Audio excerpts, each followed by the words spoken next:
بسم الله الرحمن الرحيم. سبح اسم ربك الأعلى الذي خلق فسوى والذي قدر فهدى والذي أخرج المرعى فجعله غثاء أحوى سنقرئك فلا تنسى إلا ما شاء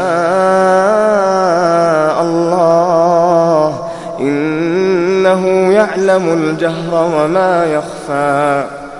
ونيسرك لليسرى فذكر إن نفعت الذكرى سيذكر من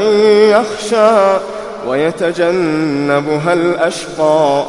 الذي يصلى النار الكبرى ثم لا يموت فيها ولا يحيا قد أفلح من تزكى وذكر اسم ربه فصلى بل تؤثرون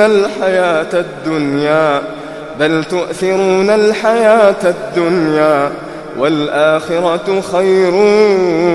وأبقى إن هذا لفي الصحف الأولى صحف إبراهيم وموسى.